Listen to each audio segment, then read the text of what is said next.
The information in Crime Champs videos is meant exclusively for informational, educational, and general interest purposes. It should never be used as legal advice.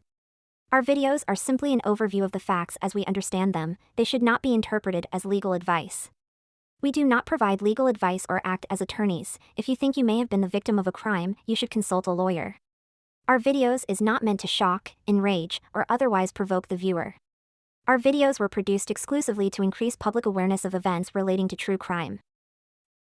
A man wrongfully branded as the perpetrator of a catastrophic mass shooting in Allen, Texas, has launched a bold legal battle against several influential right-wing personalities and conservative media outlets. He is suing them for libel, determined to clear his name and confront the damaging narratives spun in the aftermath of the tragedy.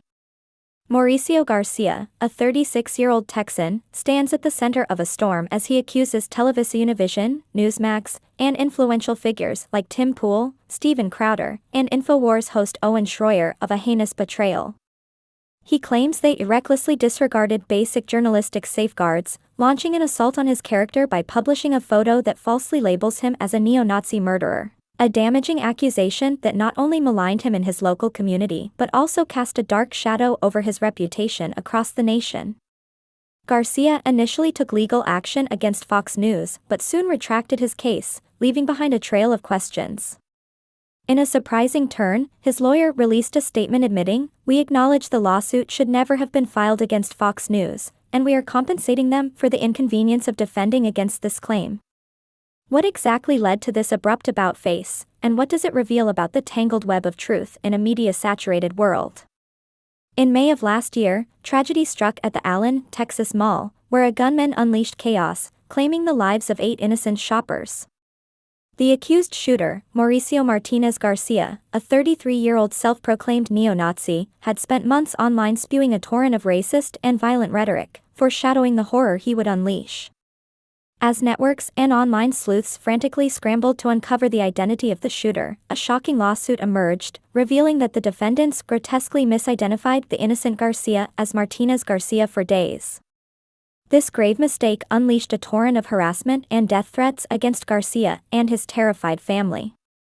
In a troubling twist, Newsmax is accused of airing a misidentified photo of Garcia on multiple shows, branding him as a dangerous member of the notorious Puro Tango Blast prison gang, further fueling the chaos surrounding his life.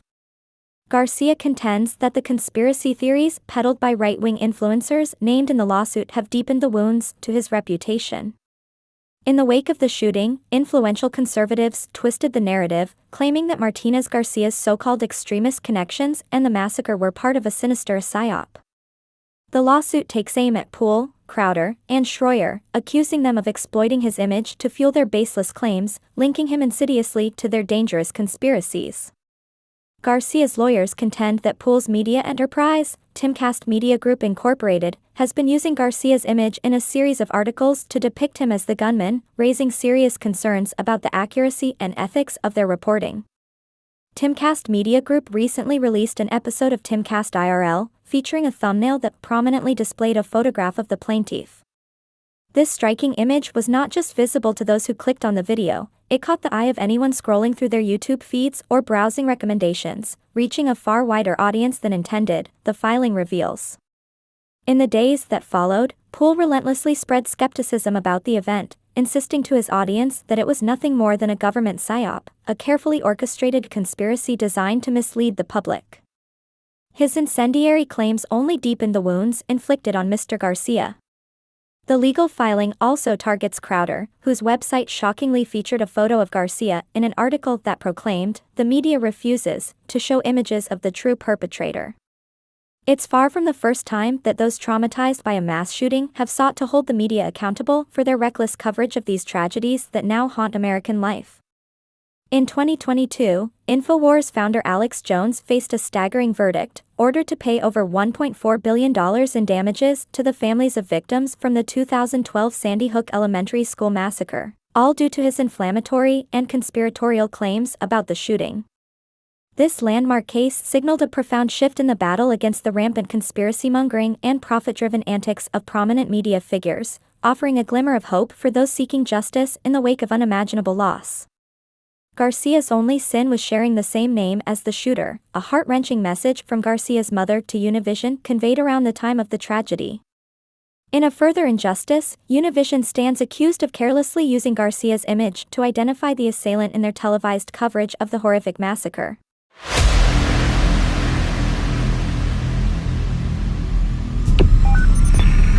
What's your emergency?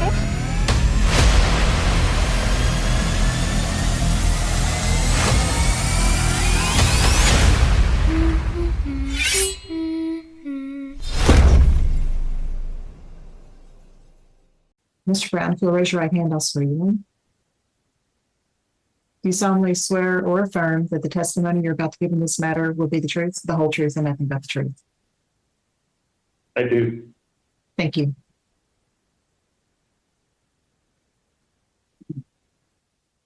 All right, sir. Can you give us your name and your job title?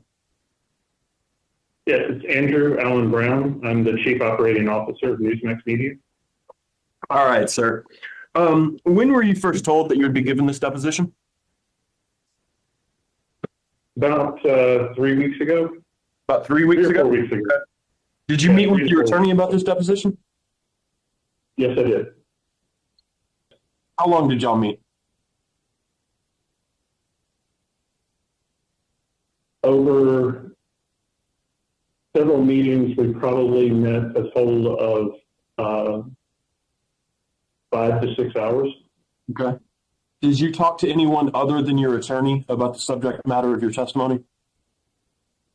Yes, as part of my research for the questions at hand, I talked to several producers as well as managers who were involved in this subject. Okay. Did you review documents in preparation for the deposition? I did, yes. I looked at emails on the topic. I also looked at show rundowns as well as links to articles that showed the same photo and story that were prior to us publishing. And do you feel like today you are prepared to talk about the 4 topics you've been asked to testify about? Yes. Okay. You understand that on May 6, 2023, a neo-Nazi mass shooter killed people at the Allen outlet malls? Yes. Okay. You understand that on May 8, 2023, Newsmax covered that shooting? Yes. And you understand that on May 8, 2023, Newsmax repeatedly used the image of the plaintiff, Mauricio Garcia, to depict the shooter? Yes. The company now understands that plaintiff Mauricio Garcia had nothing to do with the Allen shooting, correct? Yes. Okay. I want to talk to you mostly today about your policies and requirements for the verification of images that Newsmax publishes, as well as the acquisition and the decision to publish this particular image. You understand that? Yes. Okay. I first want to start with Newsmax policies, and it is my understanding that the company does not have written editorial standards regarding the verification of images it publishes. Is that correct? That is correct, yes. Okay. In general, does the company have editorial standards? Yes, we do. Does the company believe that its editorial requirements meet or exceed the prevailing standards in the commercial journalism industry? Yes. Section 1. Yes, we do. Is it the usual practice of your company to take steps to verify the accuracy of images it publishes? Yes, it is our usual practice. What steps does the company expect its employees to take before broadcasting a photo portraying someone as a mass murderer? Objection form. Any photo that we publish in connection with any story should be verified that the photo is accurate before it runs. We have a central news desk that we use for verifying photos. All right. That process, did that happen here in this case? No, it didn't. Okay. I want to ask the following statement, and if you can tell me if this is consistent with your company's editorial requirements. The statement is, Okay. Your company should not broadcast the image of a suspected mass murderer unless the image was confirmed by someone involved in the official investigation or by reference to some kind of primary sourcing. Would you agree that that's consistent with your editorial requirements? Objection form.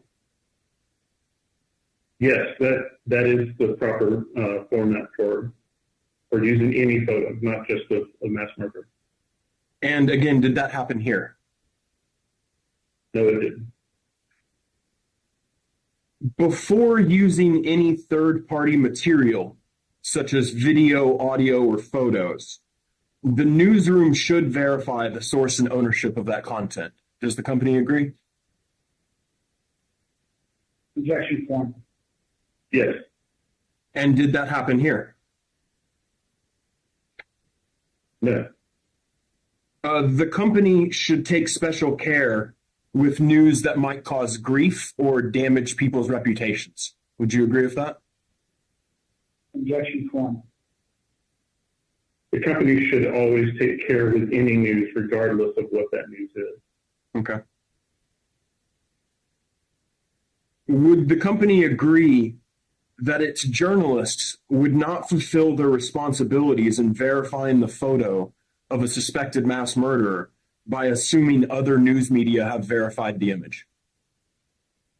Objection form.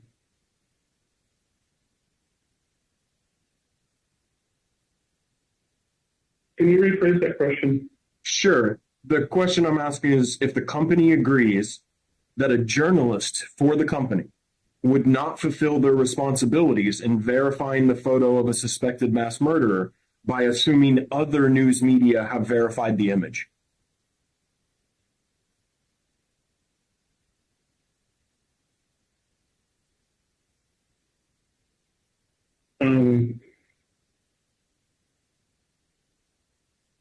I would say our journalists should always verify the sources that we use on air or on our website.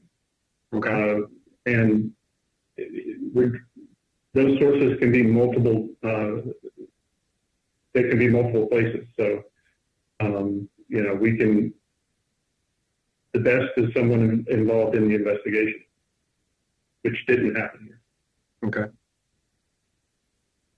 Would the company agree that when publishing the image of a purported mass murderer, the company must use some combination of investigative principles to arrive at a reasonable assurance that the image is accurate? Is that consistent with the company's policies? Objection form.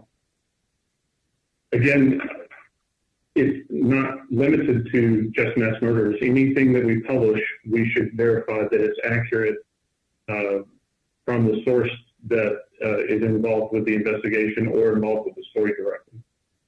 And you would agree with me that in this particular situation, the company published an image without a reasonable assurance that the image was accurate?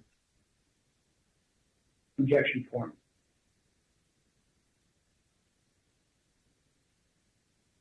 The company, we published an image that we had not verified with the investigators in charge of the shooting. And would you agree with me that in doing that, the company did not have any sort of reasonable assurance that the image was accurate? Objection form. At the time we published the image, we thought it was accurate. I understand that somebody thought it was accurate, but when they arrived at that conclusion, they did not have a reasonable assurance that it was accurate, correct? Objection form. They wouldn't have published it if they didn't have a reasonable assurance that they thought it was accurate. Okay. I want to talk about the circumstances surrounding the company's acquisition of the photo and its decision to publish the photo. And primarily, I want to talk about how it ended up on Greg Kelly's show at 9 p.m. on May 8th. So I want to go back to that date, May 8th, 2023, And first, I want to show you an email that was sent that morning. Can we bring up tab 1? All right, and we're going to be marking that as Exhibit 1. Now, I'm showing you Exhibit 1 is an email sent from the news desk address to producers and reporters. Do you see that? I do. It's a little small, but I'm familiar with the email. Mark, Okay. please zoom in a little bit. It's top 3. Yeah. All right, and actually, if you can scroll up just a little bit to the header of the document. We see here that this email was sent at 11:30 a.m. on the 8th. Right. This would have been Chris Wallace writing this email. Yes, I would assume it's Chris Wallace since it came from the Newsmax desk. Chris has several people who work for him. Now, Chris Wallace is the Newsmax news director? That's correct, yes. Okay. The subject is guidance on Brownsville and Allen, Texas? Yes, Okay. And you are familiar that in the previous days to this email, that there were homicides both in Brownsville and Allen, Texas? correct. Yes, I'm aware of that.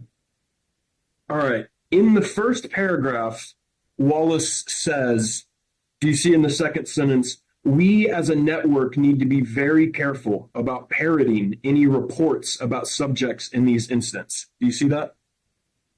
I do. Does the company agree with that statement? Yes, Okay.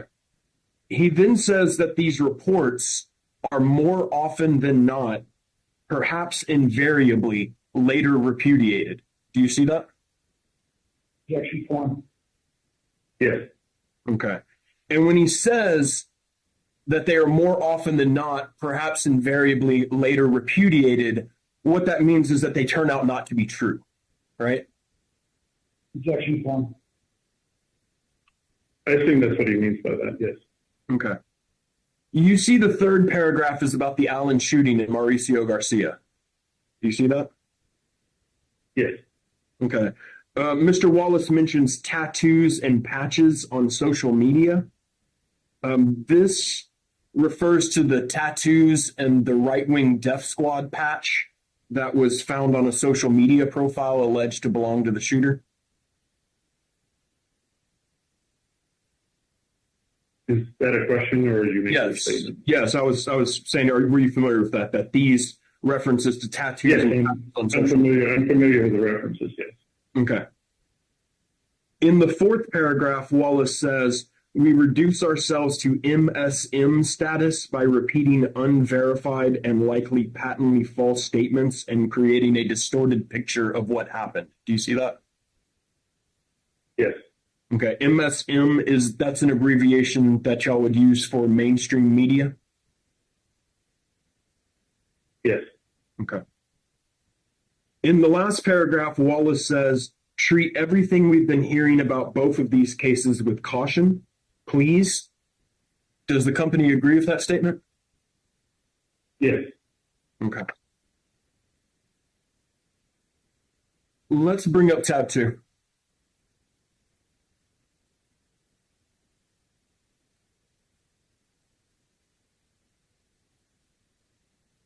AJ, you got tab 2 for me? There we go. We're going to mark this as Exhibit 2. As you see, Exhibit 2 is a Newsmax article. Do you see that it says that it was published at 11:56 a.m. on May 8th? You can scroll down below the picture so we can see that. Yeah. Yes, Okay. The headline that says the shooter had a City of Dallas tattoo. Do you see that? yes, Were you familiar that the shooter had a Dallas logo tattoo on his hand? yes. I saw the emails from our news desk about that. Okay. And so we know that at this point at 11:56 a.m., Newsmax knew there was a City of Dallas tattoo that the gunman had. Objection form. Yes, Okay. Can you go to page 2 for me? And scroll down to the highlighted portion. You see there's a highlighted portion there that says that Garcia reportedly had no criminal history, right? I see the highlighted, yes. Okay. And Newsmax also knew that the shooter wasn't booked for the shooting itself, right? Objection form.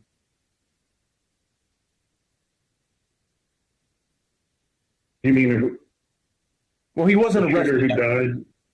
Right. He wasn't arrested. He was dead. Right. Okay. So the company knew as of 11:56 that Garcia had no criminal history and that he wasn't arrested for the shooting, right? Objection form. At the time of the article, we knew that the shooter was dead, yes. Okay. And so Newsmax should have known that a booking photograph could not depict the shooter, right? Objection form. If you put it all together, then yes, but oftentimes the people on TV are not directly getting stories from the people who run our website. So they may not have seen this. I'm sorry, please continue. No, that's all I had to say. Okay.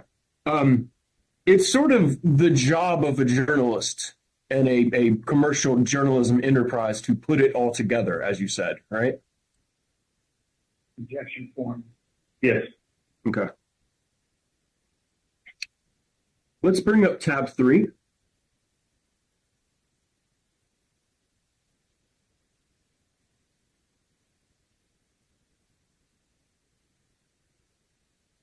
All right, I want to show you this email from May 3rd. I want to show you this email from May 8th. We're going to be marking this as Exhibit 3. At the bottom, you see an email from Joseph, and can you help me with his last name?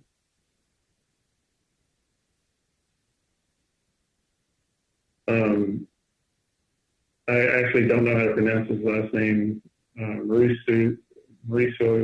I honestly do not know how to pronounce Joseph's last name. I think it might be Marisculio, which is, I hope I'm not butchering that. I'm going to try to use that term, use that pronunciation. At the bottom of the email is an email from Joseph Marisculio. He works for the Newsmax news desk. Correct. Okay. At 3:33 p.m., he sent Chris Wallace, the news director, a link to a Twitter thread and said, reportedly, this is a social media profile discovered of the guy. Is that right? Correct. Okay. And you know that Twitter thread is by Art Toller, a researcher from Bellingcat?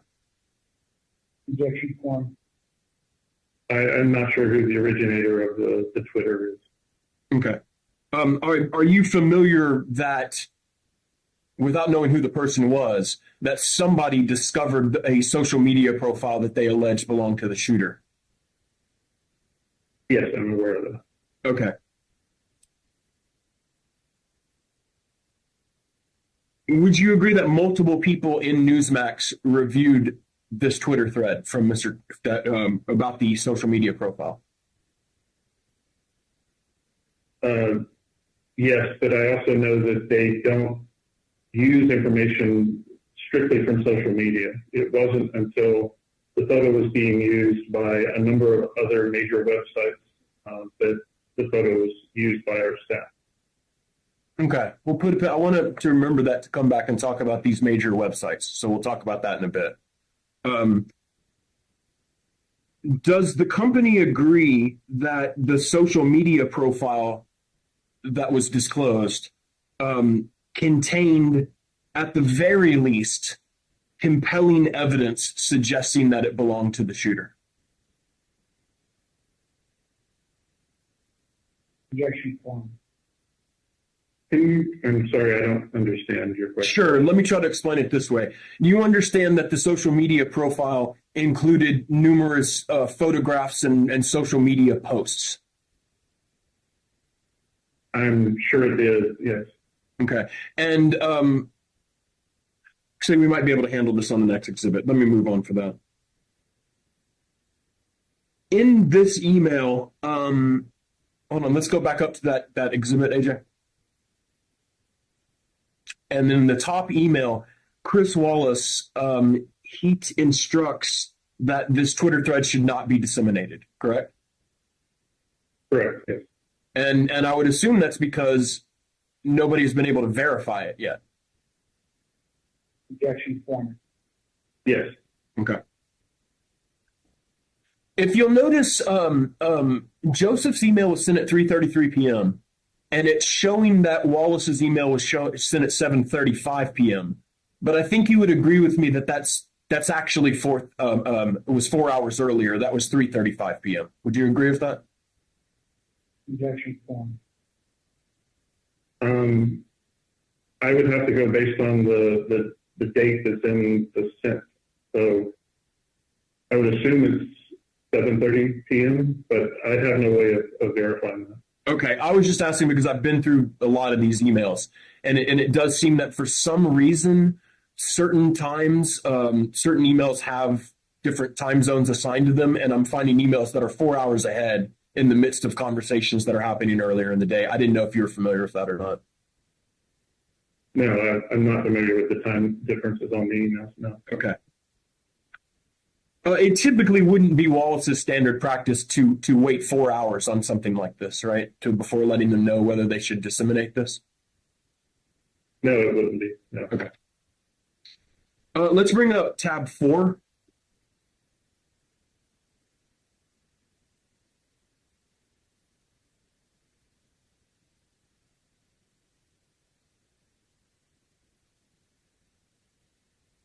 All right, we're going to mark this as Exhibit 4, and this is the ThreadReader webpage linked to in that previous email at threadreader.com.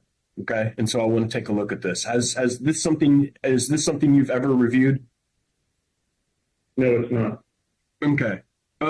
We see on the thread here where this person, Arik Toller, has disclosed a link to the social media profile on ok.ru. Do you see that? I do, yes. Okay. And can you go to page 3 for me? All right, and here we see the right-wing Death Squad vest that authorities said the shooter was wearing. I see it, yes. Okay.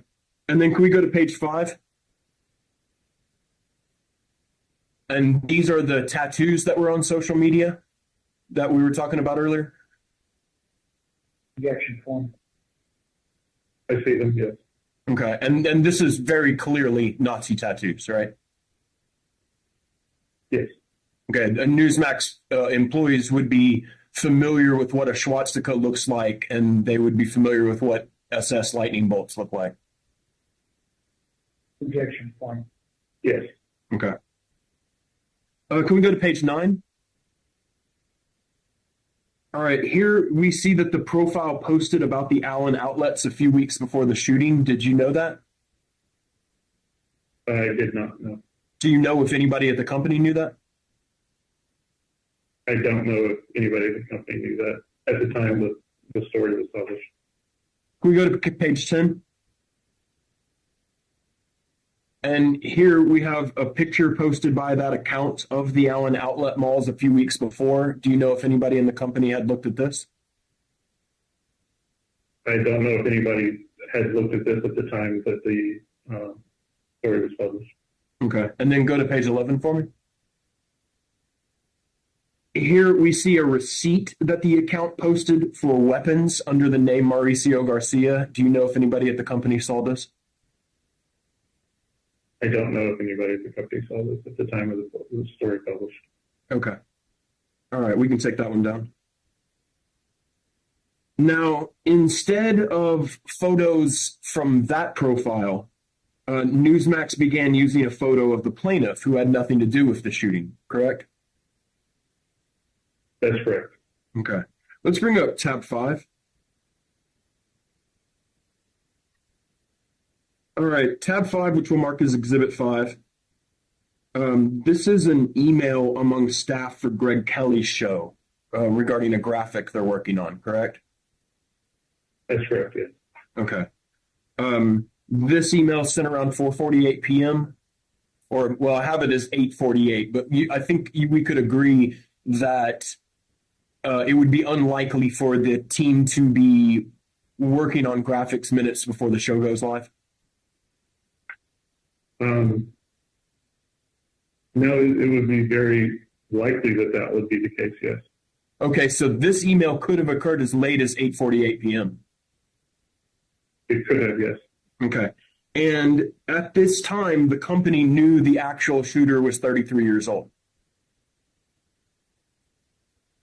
Yes. Rejection form. Yes. Okay. I want to show you the attachment to that email, the graphic they were working on. Can we bring up tab 6?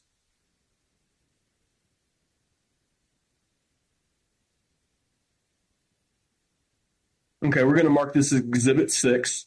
You've seen this photo, right? Yes, I have. Okay. One of Greg Kelly's producers found this picture on a local news website in Wichita, Kansas. Yes, Megan told me in my investigation that the photo was in our NAS system that normally only has photos that have been approved by the news desk. And she went out to verify the photo and saw it on an ABC affiliate in Wichita. Okay. And she actually found this specific image, correct? That's correct, yes. Okay. And a different producer also found the image on something called Today News Africa, correct? Yeah, Chris Tomas. He is the journalist who first brought the photo into our system. When the story broke, he went to search about the shooter, and he said that he saw the photo and story on Yahoo, on the Yahoo News aggregate, and he also saw the link to the Africa website on MSN. And so both of those major news aggregates had this photo and the story and links to local news websites. Did the company know when this photo was taken? No. Did the company know where this photo was taken? No. Does the company, or did the company on May 8th know why this photo was taken? I don't know. No, they didn't. The photo has a watermark credit for a website called mugshots.zone. Is that right? Correct. Okay. Let's bring up tab 7.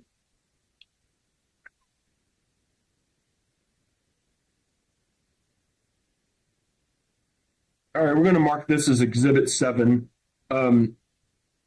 Newsmax used the plaintiff's image to create this graphic, correct? Correct. This is a graphic that aired on Greg Kelly's show that night. Correct. Okay. Let's bring up tab 8.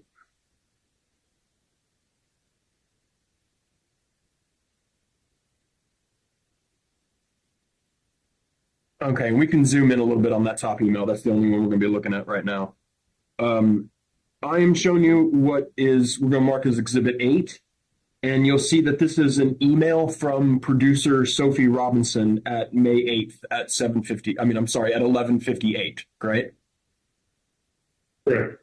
Now, if it's 11:58 on May 8th, that definitely would be too late for it to be an email relating to the show, correct?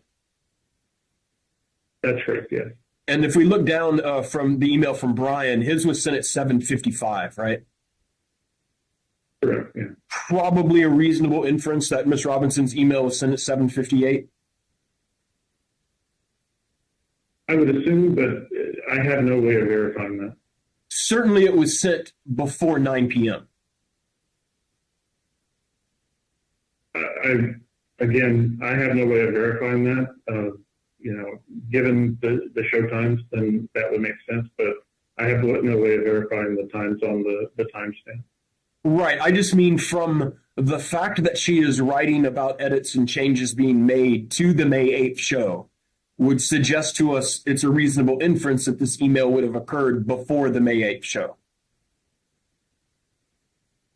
Yes, I mean, again, it's a reasonable inference, but I have no way of verifying at the time. Okay. She asks, is there any way you can move the words of the title down even more, ever so slightly so that we can see a little more of his neck, as low as you can without showing that credit? You see that? I do, yes. And Ms. Robinson doesn't want the URL for the Mugshots website to be visible in the graphic, correct? Objection form. Based on the email that she sent, yes, I would assume that's correct. But Ms. Robinson, she was obviously aware of that credit and where the image originated, correct? Yes. You'd agree with me from the internet browser history that's been produced in this case. Nobody at Newsmax visited the mugshots.zone website. Is that correct? To the people that I talked to who were involved in this case, nobody visited the Mugshot website, no. Okay. So the source of the image, where they knew it came from, nobody actually went and visited that source. Objection form.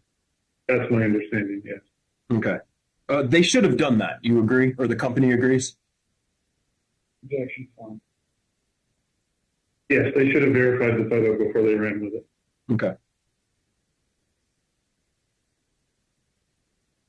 Now, were you aware that on the mugshots.zone website, it shows that this booking photo was for a booking for evading arrest in 2022 for an individual that was 35 years old? Have you seen that before? No, I was not aware of that. If that information was out there, that's information that would have been beneficial for Newsmax to have, wouldn't it? Objection form. Yes. Okay. But even if they didn't have that information, Newsmax producers should have known that someone with a booking photo was not the shooter, right? Objection form. At the time the photos ran, that we used the photo, they assumed that it was the correct photo.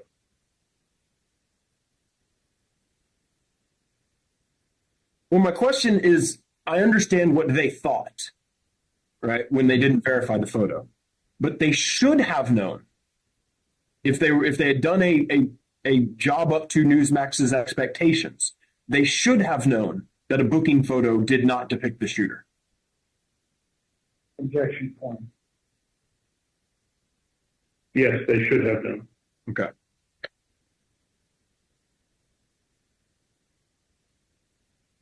Okay.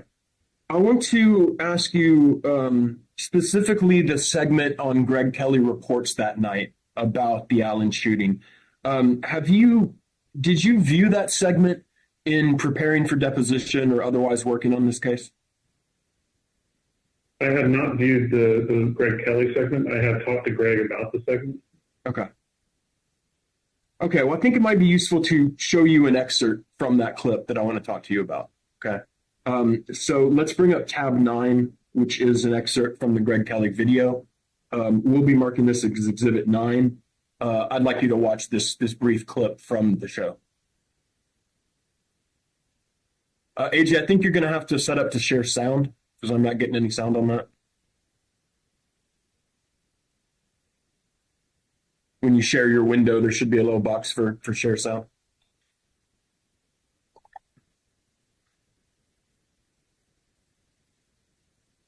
Whatsoever until they told us this guy did it, Mauricio Garcia, and oh yes, a white supremacist with neo-Nazi ties. Now look, this is not a white supremacist, and oh, by the way, we abhor white supremacy, but you know what the left does, right? They think anything MAGA must be white supremacist. That is appalling. This is just pathetic. All right, now there's a tattoo, many tattoos. And someone at one point tried to say that's the City of Dallas tattoo. No, it looks like it's the Puro Tango Blast prison gang tattoo, all right? This is This is not a white supremacist. Yes, if you stand on your head and cross your eyes and take a drag on a cigarette, one of those etchings might look like a swastika. All right, this is what they do now. This is what it's all about. Trying to tarnish or somehow diminish the other side by any means possible. This, again, totally pathetic. Now, in the hours after... Okay, I have a couple questions about this. First, Greg Kelly told his audience that the shooter was not a neo-Nazi. That's right? Objection point. Yes, based on the photo that he was given. Okay, that wasn't true. Right? Objection point.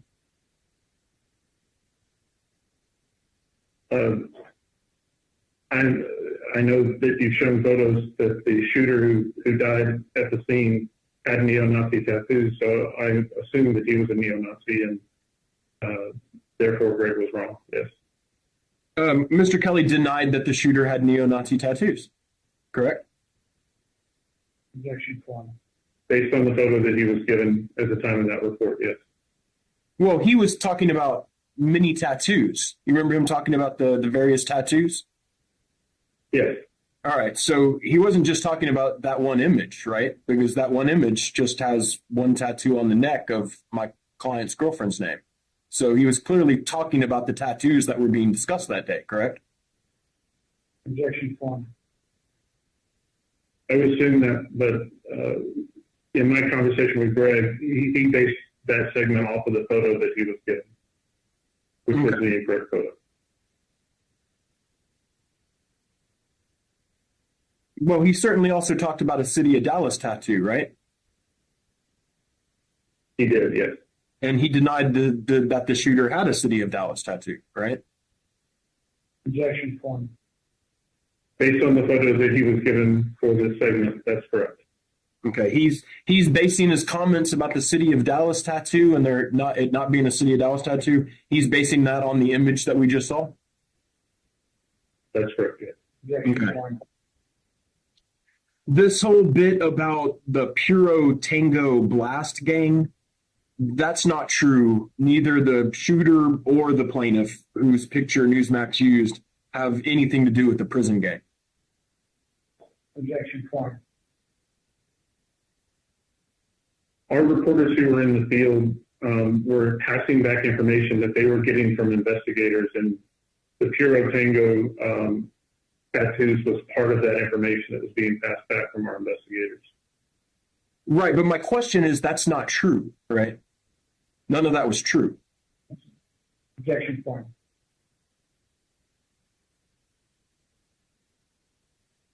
Do you mean that was not true for your client or for the shooter? Both.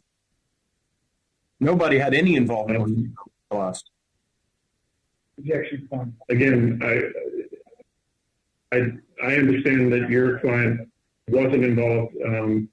I just know that at the time that the stories ran, our investigators who were in the field were getting information back that possibly the shooter was involved in that gang. Subsequently, if that information wasn't correct, it wasn't passed on to our investigators. Now, let's talk about this for a second, this Puro Tango Blast thing. Somebody at Newsmax had a source, a guy who is a law enforcement consultant, right? That's who they were talking to?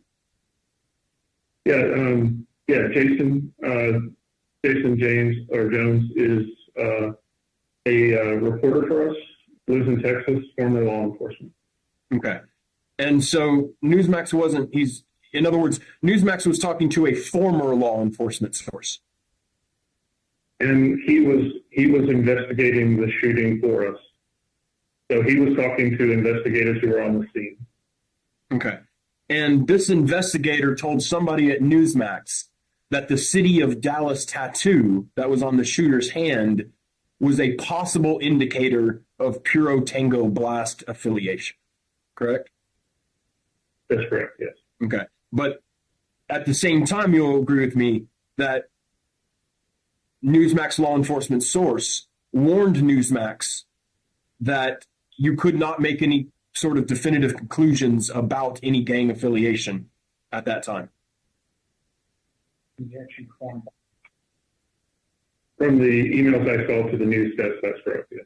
Right. And then Mr. Wallace, the news director, specifically warned the producers and the reporters not to report innuendo based on this Puro Tango Blast issue, correct? Objection form. Yes, Okay. Mr. Kelly and his show, they did it anyway, right? yes. Despite Mr. Wallace's warnings, correct? Objection form. Okay. They say that they didn't see Mr. Wallace's warning. Okay. Have you seen an email from Mr. Wallace involving edits that were made to a Newsmax article about the Puro Tango Blast issue? I don't remember the email specifically, but I reviewed all the emails that we provided, so I have seen it, yes. Okay. Do you have memory that after Mr. Wallace sent that he specifically forwarded it to Greg Kelly's personal email address? No, I don't have that Okay. knowledge. I want to talk about the following day, which is May 9th, 2023, after Newsmax used the... In fact, let's stop for a second here. Actually, let's go ahead and pull up tab 10. All right, we're going to be marking this as Exhibit 10. And you will see that this is an email sent on May 9th at 10:40 in the morning, correct? Correct, yes. Okay. Elliot Jacobson is a Newsmax executive vice president, correct? Yes, that's correct. Okay. Some of the other folks on this email, Mr. Wallace is the news director, right? Correct, yes. Gary Konofsky is a Newsmax executive, a vice president, right? That's correct. John McGrory is a researcher. Yes, he's in charge of the research division. Okay. And Christopher Knowles, that's another vice president. Yes, Christopher Knowles is the executive producer in charge of Primetime Show. Okay. So here we have a subject wrong photo. And what Mr. Jacobson says is we have an issue with this photo. A number of our shows ran with it. Need to understand how that happened so we can both communicate that and make sure it doesn't happen again. You see that part, right? Yes, Okay. So at this point, Mr. Jacobson is then asking, one of the people he's asking to do this is John, the researcher. He wants to try to figure out how this happened, right? that's correct, yes. Okay. And then Jacobson says that 6 different Newsmax shows all broadcast the wrong photo. Is that correct? That's correct, yeah, based on the list you have there, yes. Okay. Each one of those shows has its own producer? That's correct, yes. Now, are there multiple producers for each one of these shows? That's correct, yeah. All producers have either an executive producer or a senior producer. Okay. And then the show will have a few, it varies based on the show. We'll have several other producers who work on individual packages for the show. Okay. And then I imagine those shows also have writers. Is that right? Producers are the same thing as writers. Okay.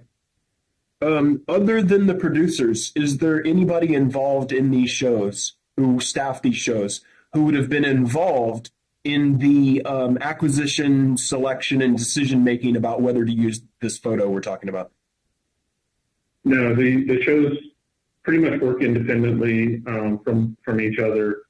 They all make their own, their producers make their own news judgments and in concert with the news desk. Okay. So if we have a producer and an associate producer or an executive producer, you'd agree with me, we basically, if we have 6 shows, we're talking about at least 12 producers, right? Objection form. At least, yeah. Okay. So this photo passed through the hands of at least 12 producers. and was aired based on their judgment. Objection form. Yes. Okay. If you can scroll up to the top of this email, you'll notice here we have another one of these situations where you have an email sent at 10:40 and then the response comes in. It says 2:41. I think we're going to see from some later emails that that time is actually 10:41. It would let me put it this way. It'd be typically Mr. Gory's practice, if he could, to respond immediately to his boss's demands and not wait several hours for something like this. Yes. Again, I have no way of verifying the timestamps on any of these. Okay. Well, let's take a look at tab 11.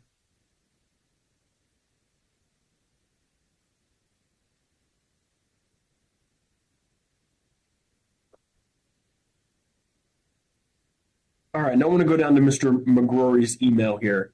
And we see that this one was sent at 2:19 p.m., correct? Correct.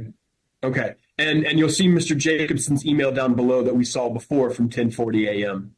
This is in response to that. So we can see that by 2:19 p.m., Mr. McGrory had provided a report on the photo, correct? Correct. Okay. He says, attached is a report of the media journey of the incorrect picture. Have you seen that report before? Yes. Okay. He is, at this point, sending it to Mr. Jacobson, who is an executive vice president, correct? Correct. Okay. I want to look at that attachment, which is Mr. McGrory's report. Can we bring up tab 12?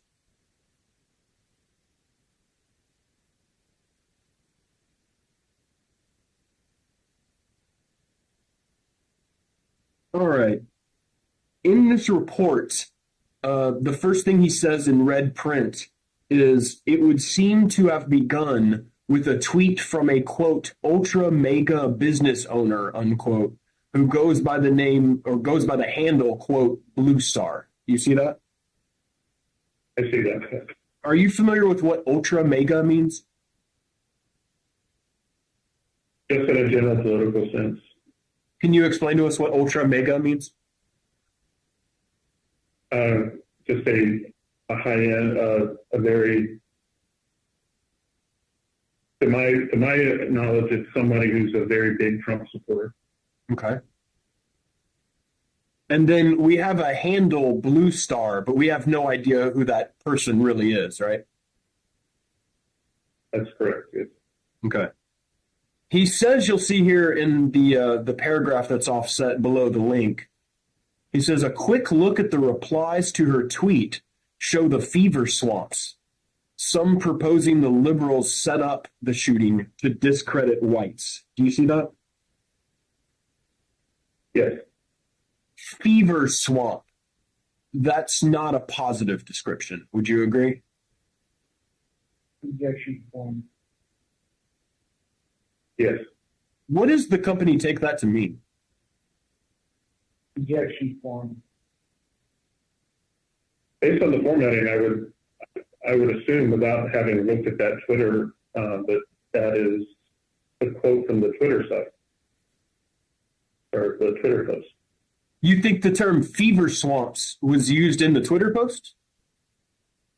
You don't. I would assume so based on the formatting. Because if you look at the paragraph after that, it says, after that tweet, some websites took the picture and posted it.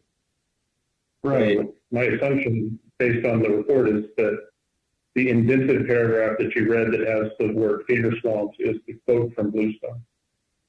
Oh, I see. That's what you're you don't think that Mr. McGrory took a quick look at the replies and made a subjective judgment about what he was seeing?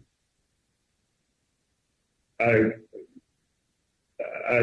the way I read it, but that's not the way I took that paragraph, no.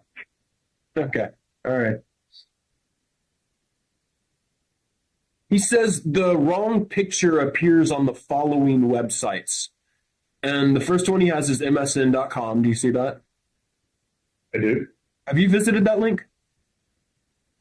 I haven't visited the link, but I have several of the producers that I talked to said that they saw that photo at that link, yes. Okay. So, several of your producers said they saw it at that link, huh? Yeah. That's strange. I have internet browser history. Have you looked at those internet browser history pages? No. Okay. Because I'm not. Well, first of all, do you know what website, what article that this MSN link directs to? My assumption, based on the person who told me that they saw it on MSN, is that it links to that South African website. Okay. You heard of something called Hollywood Unlocked before? They're a co-defendant in your case? No. Okay. So I know that they're a co-defendant, but I've never visited their website. Okay.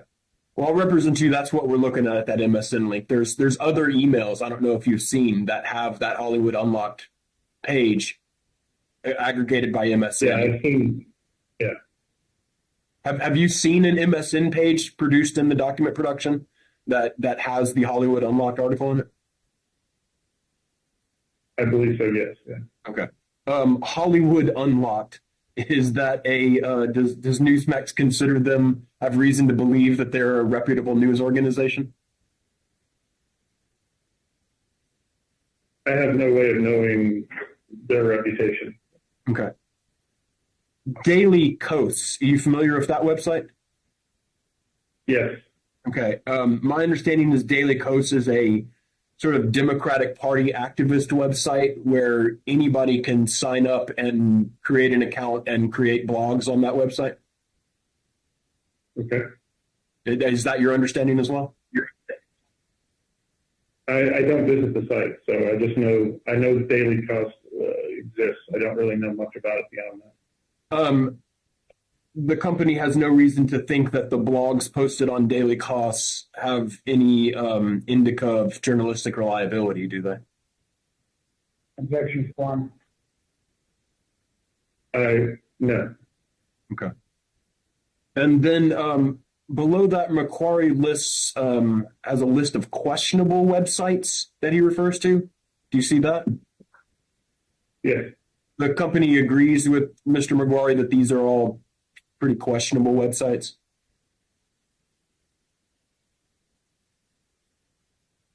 Yes, I would agree with John's assessment. Okay. So we know that in a couple of hours of looking at it, Mr. Macquarie was able to trace the origin of the photo. Yes.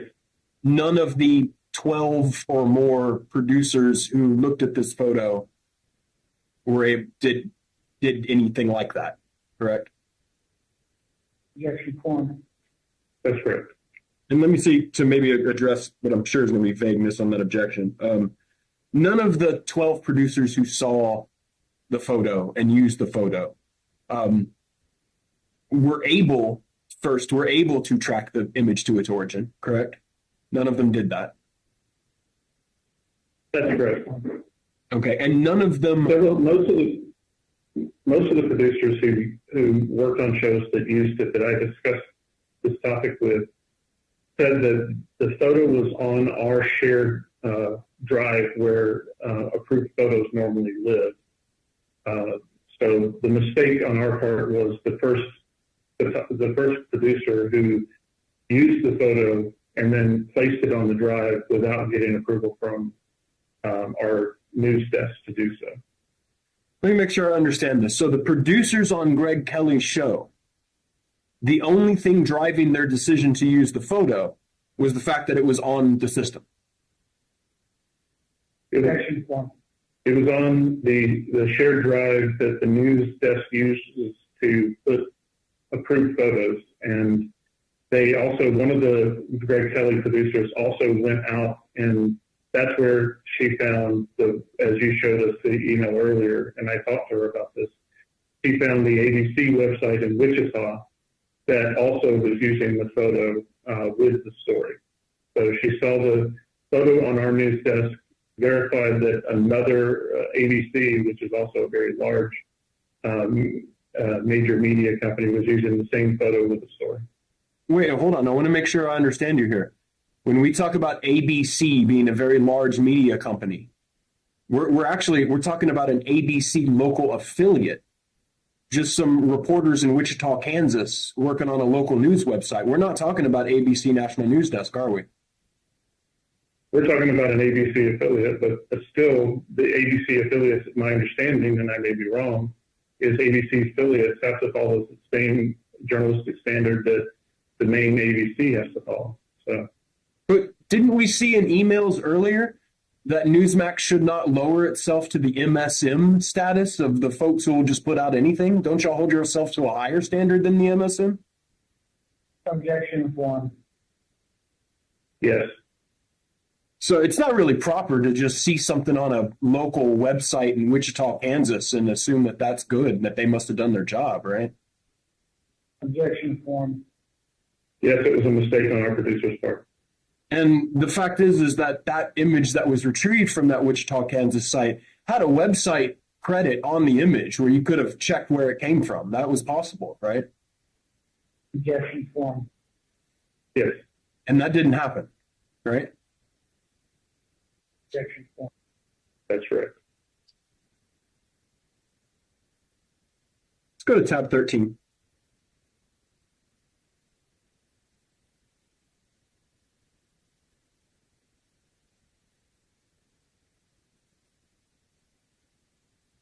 Okay, here we are still on May 9th, the day after. And I want to show you an email that Mr. Wallace, the news director, sent at 2:49 p.m. Do you see that? Yes, All right, and again here, Mr. Wallace is emailing 3 Newsmax executives along with a researcher, correct? correct. These people who are Newsmax executives here, Mr. Jacobson, Mr. Knowles, Mr. Konofsky, those are Mr. Wallace's, they have authority over him. They're his bosses. Correct? Technically, the only person who has authority over Chris Wallace is Elliot Jacobson. Okay.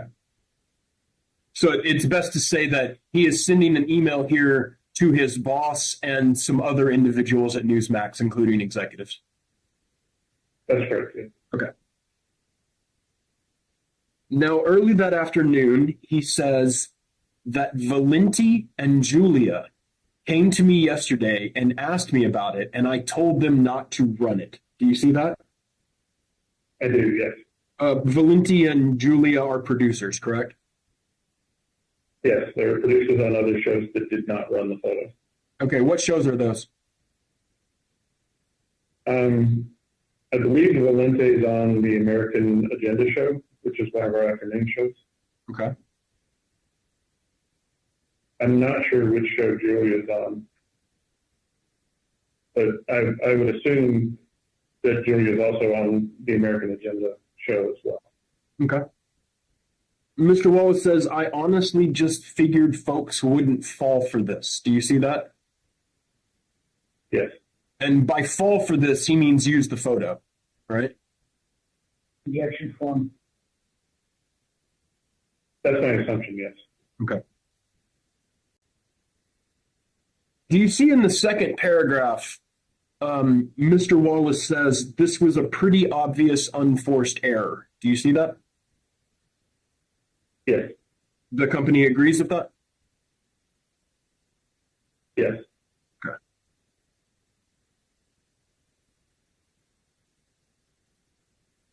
I want to go down to the next email where it's an exchange between Michael Valenti and Chris Wallace. And actually, if you can scroll it down just a little more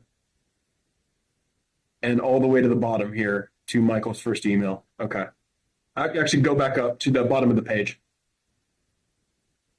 All right. And you'll see here that Mr. Wallace has forwarded an email conversation he had with Mr. Valenti, correct? Correct, yes. Okay. And he says, essentially, Mr. Valenti asks Mr. Wallace if the photo that they have is accurate, that if that is the Texas shooter. Do you see that? Yes, I do. Okay. And he asks him if it's the mug of the Texas shooter, right? That's correct, yes. And so I take it the two sort of meanings that come out of this, either he means that's his mugshot, or he could be using the colloquial use of the word mug to mean face, right? One of those two things. Yes. In other words, we're talking about a face shot of the shooter. Yes. Okay. Let's scroll up to the next email. And then Mr. Wallace says, the photo is circulating on social and nowhere else to my knowledge, so no, I can't confirm it's him. Have you seen it on any news sites? I only find it on social and blogs and no sourcing. You see that? Yes, I do. And then Mr. Valenti says he'll hold off, correct? Yes. Okay. When Mr. Wallace says he hasn't seen any sourcing, can you tell us, from the company's perspective, why is sourcing important? Well, to validate information. So we have a policy of that we won't use social media or blogs as a source, as a primary source for information, but we will use other major media that is running information. So, or our own investigation. So sourcing for us is something that's very important to make sure that we have the information correct. Okay, let me address.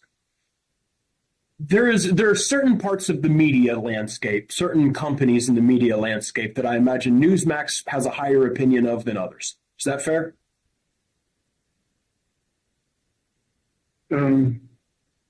Yeah, yes, I guess. Okay. I mean, For instance, everybody has their own. We don't have a specific company policy about other major media websites. It's all, we don't use social and we don't use blogs. If some other sourcing comes up, it's discussed before we run with it. okay. If another major news website is using an image, but its source is social or a blog to get that image, is that okay? Can Newsmax use that image then?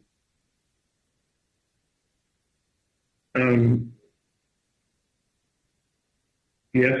I mean, if there's an assumption that they've done some background. If their story basically says that they haven't done any background checking on it, that would hopefully bring a red flag to our journalists here. But what if they don't say that didn't happen? What if they don't say anything? What if they just publish the image and say our source is Twitter? We found it on a Twitter page of some random anonymous person. Is that okay?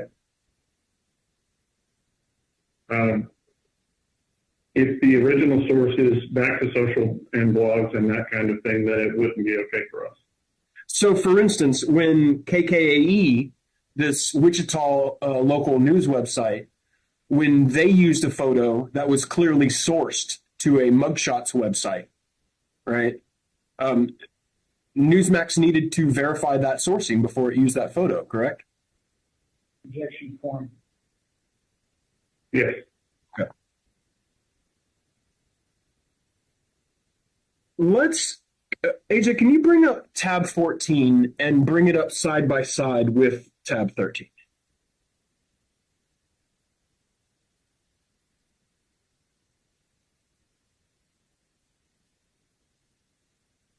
All right. And so what I have here, and I'm going to try to bring them up to the same, is we have on the left-hand side, I have the copy of the email we were just looking at. This is what Mr. Wallace forwarded to his boss and other executives, all right? And then on the right-hand side, I have what we're going to mark as exhibit 14. And this is the original email that Wallace sent to Valenti, the original copy. All right, and I want to look at them side by side. And do you notice in the email that Wallace sent to Valenti at 3:39 p.m. in the middle of the page, do you see that in the copy that he sent to his boss and the executives, it says, I only find it on social and blogs and no sourcing. But do you see how in exhibit 14, on the other side, the words and no sourcing were not in that original email? Do you see that? Yes. Okay. So Mr. Wallace added those words into that email when forwarding it to his bosses, even though they weren't in the original email. Do you see that? Yes, I see that. That's sort of a dishonest thing to do. Wouldn't you agree?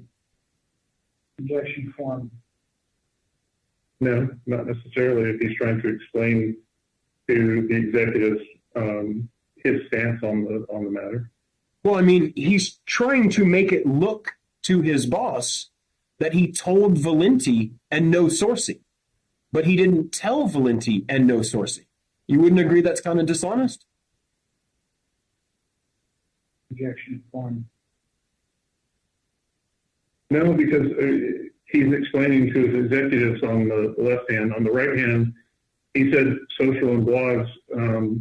Valenti obviously understood that and said, same for me, I'll hold off for now. So Right. Valenti understood the implication. What I'm talking about is what his boss, what Mr. Jacobson was being told.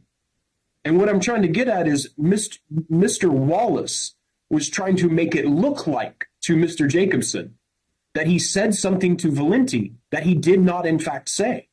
Do you see how that comes across? Objection form. I see it in the email and I understand your point, but I don't agree with you.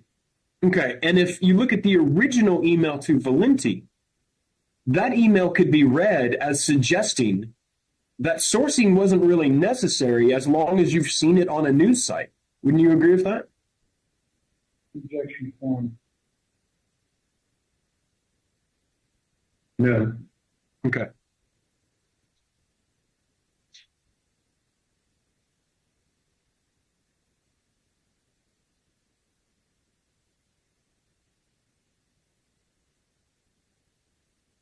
All right, we've been going for just a little bit over an hour, and I know I have you down for some time today, but I want to first of all thank you. You've been really direct and responsive in your answers today. Sometimes you get a witness who isn't familiar with this process and they sort of ramble at length about tangential stuff. You have not done that today, and so I really appreciate your cooperation and your help today. I had you down for 3 hours. We're not going to go full 3 hours. You're probably not going to go much past into the second hour. But I wanted to take just a quick break, a comfort break for our court reporter, so I can use the restroom as well. And so if we can come back in about 10, 15 minutes, something like that, and I'm hoping I only have about 30 more minutes with you. Does that sound okay? That's fine. All right. Thanks. We can go off the record. We are off the record at 11:09 a.m.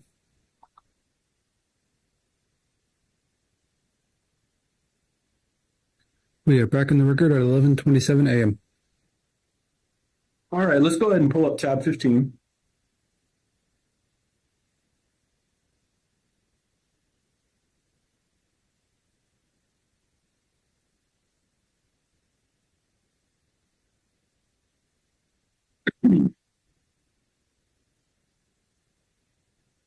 All right, here we are looking at an email on May 9th at 7 in the evening. This is the day after the publication of the image. Again, from Mr. Jacobson, the executive vice president. You see that? I do, yes. Okay, and we have subject need to address Texas shooter wrong photo. You see that subject? Yes. Okay. In the third paragraph of this email, Mr. Jacobson says, initially Bachman show found and used it. Additional shows then repurposed it. What is the full name of the Bachman show? John Bachman now. Okay. So that would be the first producer who acquired and decided to use the image. That's correct. Okay. And then we see that there are these other shows, JBN, Salcedo, Greta, Bowling, Kelly, and WU all use the photo? Yeah, JBN is John Bachman now. So that's the first show. Okay. And then what is WU? W is Wake Up. So that's our morning show. Okay. So does that mean that Newsmax used the photo on May 9th as well? Correct. In the morning. All right.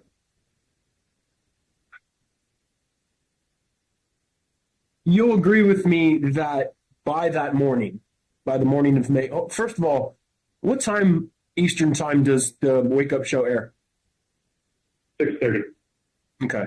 You'll agree with me too that prior to that time, Newsmax had been contacted with inquiries from other media asking about the erroneous use of the photo.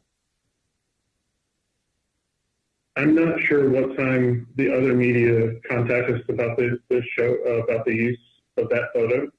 Wake Up may have occurred before we got contacted.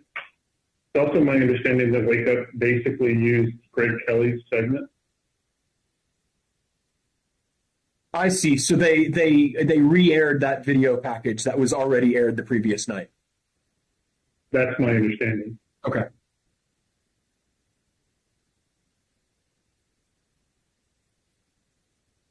You can go ahead and take that one down. Before, you may have remembered that you had mentioned that prior to Newsmax's use of the photo, I believe you had said that the photo had been used by other major news websites. Do you remember that? Yes. Okay, so the websites that I know we've talked about today, we have talked about a local news website in Wichita. We've talked about something called Today News Africa, and we've talked about Hollywood Unlocked. Were those the major websites that you're referring to? Objection form. The producer on John Bachman now told me that he saw the story with the photo on Yahoo and then on MSN. And then he also saw it on the Africa Now website as well, I think was where the final place that he saw it. All right, now Yahoo, MSN, things like Apple News, they don't publish their own news, correct? That's my understanding. They're aggregators. Right, it's just a website that is useful for finding other websites, right? Yes. Okay. And so we've talked about the MSN story being a Hollywood Unlocked story. When you talk about this Yahoo, do you have any idea what website we're talking about that originated from? No, I don't. Okay. He just told, the producer told me that he saw the story with the photo on Yahoo. Okay.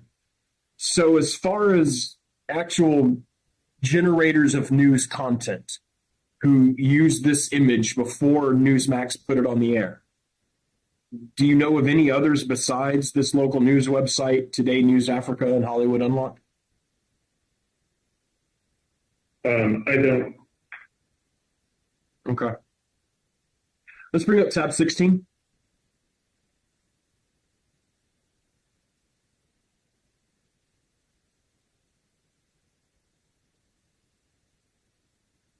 All right, let's go ahead and scroll to the top of this email.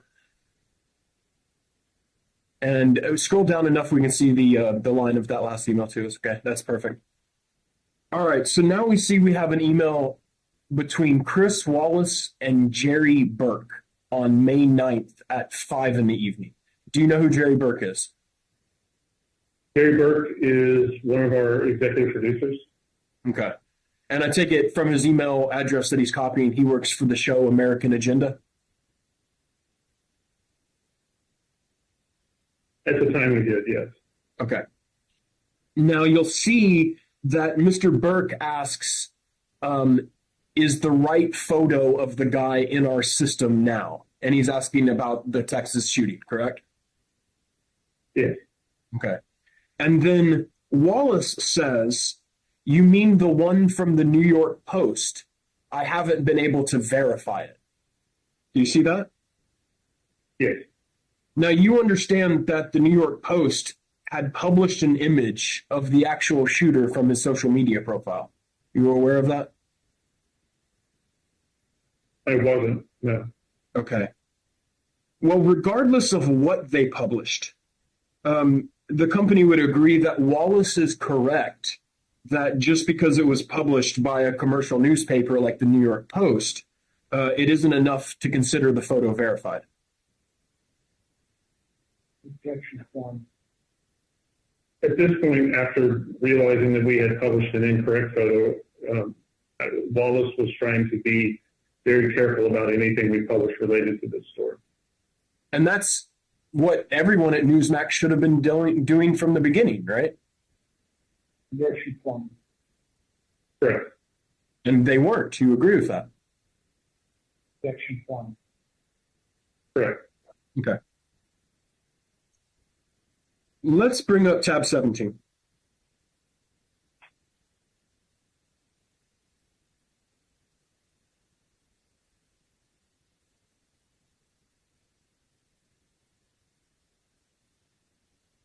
Now, I'm showing you now an email that was sent about a week later, about a week after all this happened. And that was on 5/17/2023. This email was sent by Amalia Sella. Is that how you say her name? Amalia Sella.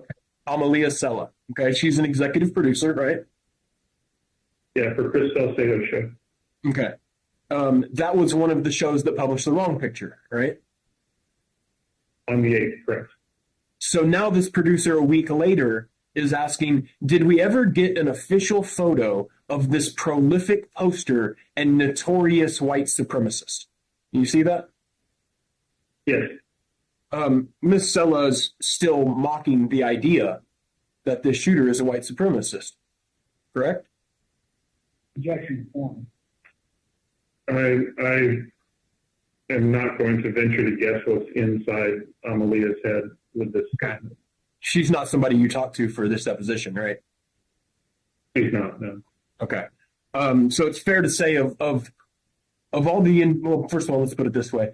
I haven't seen your name in any of the emails that were produced regarding the decision-making process over using this photo. Is that right? You weren't involved? Yeah, so that's correct, yeah. Day-to-day decisions are made for broadcast by Chris Wallace, Elliot Jacobson. Okay. So Chris is in charge of the desk.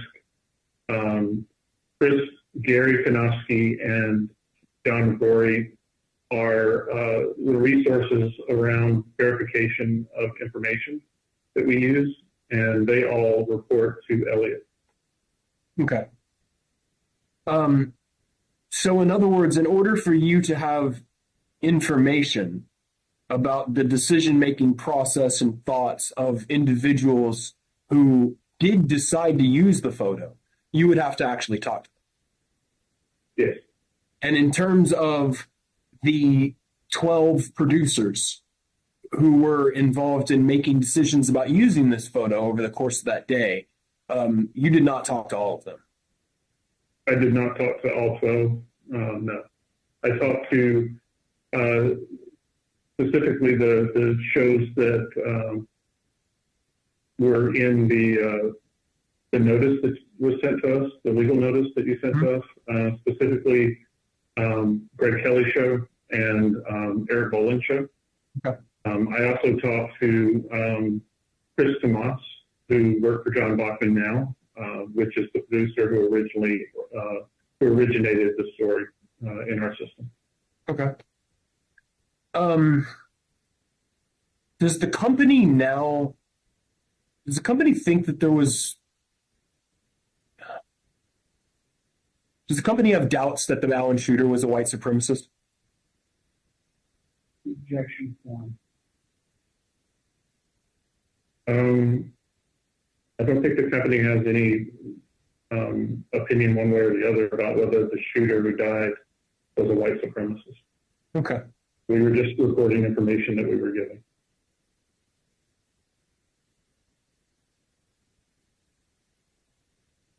All right, you can pull that down.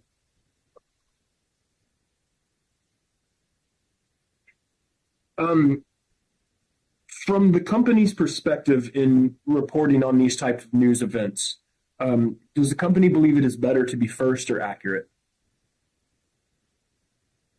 Objection form.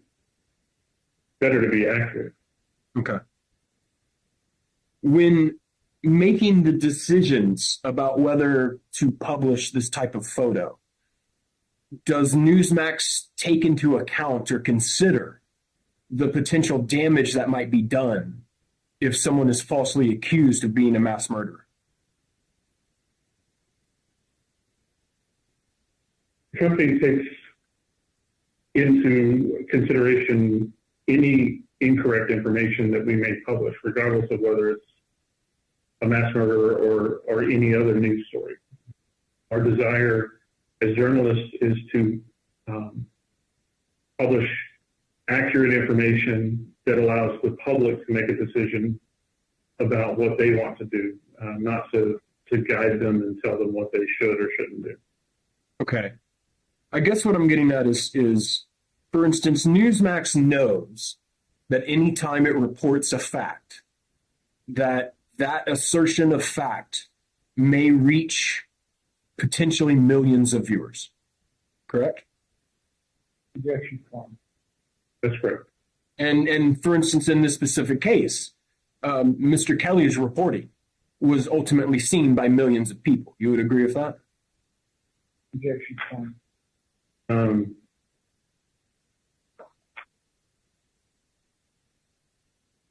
I honestly did not review the ratings from that night. No. Well, I mean, you would know, for instance, that Mr. Kelly's material is not simply just aired on Newsmax, but it is foreseeable and pretty regular that his material is shared on social media, for example, correct? Objection form. Yes, I mean, obviously all of our content has a reach beyond the actual broadcast. And Newsmax understands that if a false fact about an individual is communicated to a very large audience like Newsmax can reach, that can be very damaging for that person. Objection form. Yes, that's correct. One of the reasons that Newsmax needs to be careful about information of this nature, accusations of heinous criminal acts, is that a false accusation is very damaging for the person who it is aimed at. Company agree with that? Objection form. Publishing incorrect information can be damaging in and of itself. How damaging is not something that I have the ability to ascertain. Well, I'm not asking you to determine how damaging it would be. What I'm asking is the company understands that if it falsely accuses someone of mass murder, that is damaging to that individual. Objection form. Yes, I mean, we strive to be correct. And, you know, when we're wrong, we correct ourselves on air. And in this case, every show put a correction in the same place as where they originally showed it the night before, to correct ourselves, which is part of our process as well. You've heard the old adage, a lie goes around the world before the truth can put its pants on. You heard that adage before? I have, yeah. Newsmax understands that part of the reason it needs to be careful about making serious, heinous allegations of criminal conduct that turn out to be false is that a correction of those comments does not fully remedy the damage that was done to that person. Newsmax understands that? Objection form. Yes, but that's also why we have a policy of when we make a mistake that we correct in the same place of the show, that we publish the information so that the same audience will see the correction, and we don't hide it at the end of the show. We don't bury it. We do the correction at the same time at the next show to make sure that we correct it. And I know that Greg Kelly did that. And Newsmax understands that the same individuals aren't watching the show every night, right? Some individuals watch some shows, some individuals watch others, right? Objection form. I think you'll find with the news audience that we have, and all news channels have, a very loyal audience. Greg Kelly's audience is a very loyal audience. So while there may be some people who aren't watching from day to day, the vast majority of them probably are. Okay. So, but we know there will be some who are not. That's correct. Yeah.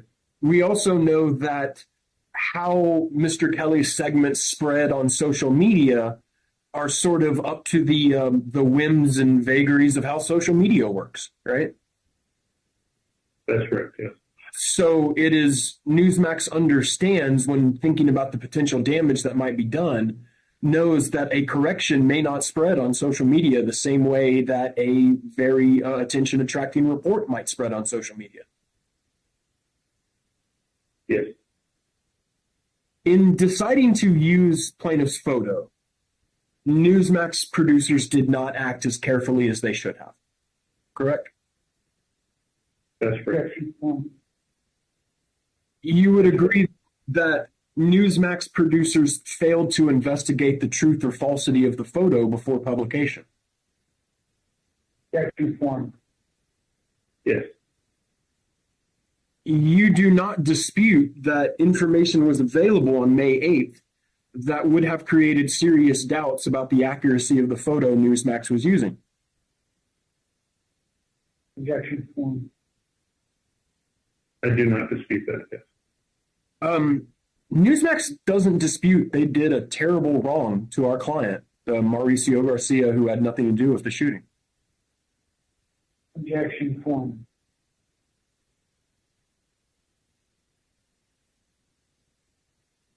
Can you ask that in a different way? I mean, I'd like the way it I'd asked, which is that Newsmax agreed it did a terrible wrong to our client.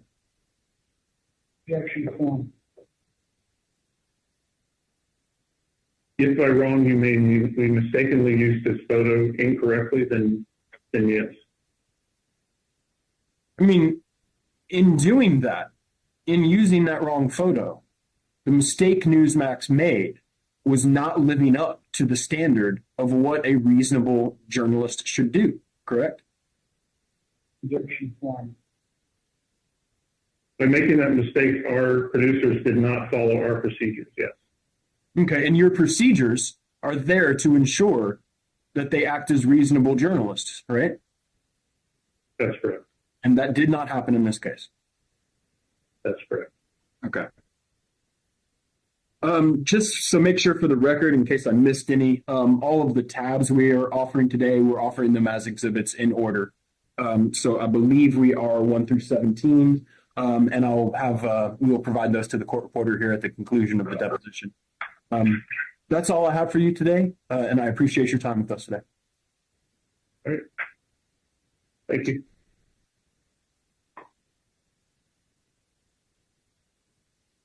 And ready to go off the record.